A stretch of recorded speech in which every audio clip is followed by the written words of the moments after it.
प्रजापति दक्ष के शाप से सोमनाथ ज्योतिर्लिंग की उत्पत्ति की कथा। जब प्रजापति दक्ष ने अपनी सभी 27 पुत्रियों का विवाह चंद्रमा के साथ कर दिया तो वे बहुत प्रसन्न हुए। पत्नी के रूप में दक्ष कन्याओं को प्राप्त कर चंद्रमा बहुत शोभित हुए और दक्ष कन्याएं भी अपने स्वामी के रूप में चंद्रमा को प्राप्त कर शोभायमान हो उठी। चंद्रमा की उन 27 पत्नियों में रोहिणी उन्हें सबसे ज्यादा प्रिय थी, जिसको वे विशेष आदर तथा प्रेम करते थे। उनका इतना प्रेम अन्य पत्नियों से नहीं था। चंद्रमा की अपनी तरफ उदासीनता और उपेक्षा को देखकर रोहिणी के अलावा बाकी दक्ष पुत्रियां बहुत दुखी हुईं। वे सभी अपने पिता दक्ष की शरण में गईं और उनसे अपने कष्टों का वर्णन किया। अपनी पुत्रियों की व्यथा और चंद्रमा के दुर्व्यवहार को सुनकर दक्ष भी बड़े दुखी हुए। उन्होंने चंद्रमा से भेंट की और शांतिपूर्वक कहा, कलानिधे, तुमने निर्मल व पवित्र कुल में जन्म लिया है, फिर भी तुम अपनी पत्नियों के साथ भेदभावपूर्ण व्यवहार करते हो। तुम्हारे आश्रय में रहने वाली जितनी भी स्त्रियां हैं, उनके प्रति तुम्हारे मन में प्रेम कम और अधिक ऐसा सौतेला व्यवहार क्यों है? तुम किसी को अधिक प्यार करते हो और किसी को कम प्यार देते हो, ऐसा क्यों करते हो? अब तक जो व्यवहार किया है वो ठीक नहीं है, फिर अब आगे ऐसा दुर्व्यवहार तुम्हें नहीं करना चाहिए। जो व्यक्ति आत्मीय जनों के साथ विषमतापूर्ण व्यवहार करता है उसे नरक में जाना पड़ता है। इस प्रकार प्रजापति दक्ष ने अपने दामाद चंद्रमा को प्रेम पूर्वक समझाया और ऐसा सोच लिया कि चंद्रमा में सुधार हो जाएगा। उसके बाद प्रजापति दक्ष वापस चले गए।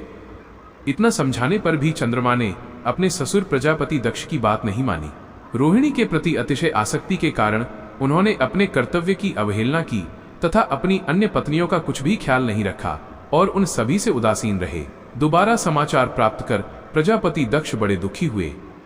वे पुनः चंद्रमा के पास आकर उन्हें उत्तम नीति के द्वारा समझाने लगे।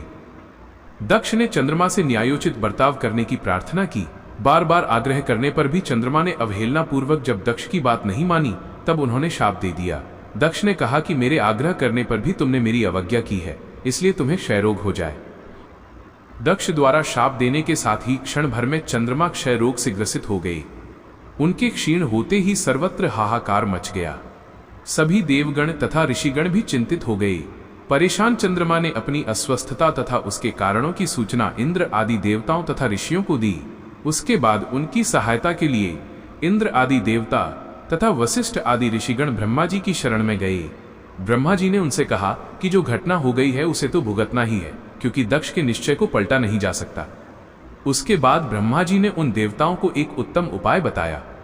ब्रह्मा जी ने कहा कि चंद्रमा देवताओं के साथ कल्याणकारक शुभ प्रभास क्षेत्र में चले जाएं।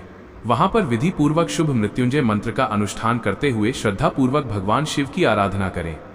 अपने सामने शिवलिंग की स्थापना करके प्रतिदिन कठिन तपस्या करें। इनकी आराधना और तपस्या से जब भगवान भोलेनाथ प्रसन्न हो जाएंगे तो वे इन्हें क्षय रोग से मुक्त कर देंगे। पितामह ब्रह्मा जी की आज्ञा को स्वीकार कर देवताओं और ऋषियों के संरक्षण में चंद्रमा देवमंडल सहित प्रभास क्षेत्र में पहुंच गए। वहां चंद्रदेव ने मृत्युंजय भगवान की अर्चना, वंदना और अनुष्ठान प्रारंभ किया। वे मृत्युंजय मंत्र का जप तथा भगवान शिव की उपासना में तल्लीन हो गई। ब्रह्मा की ही आज्ञा के अनुसार चंद्रमा ने 6 महीने तक निरंतर तपस्या की और वृषभ ध्वज का पूजन किया।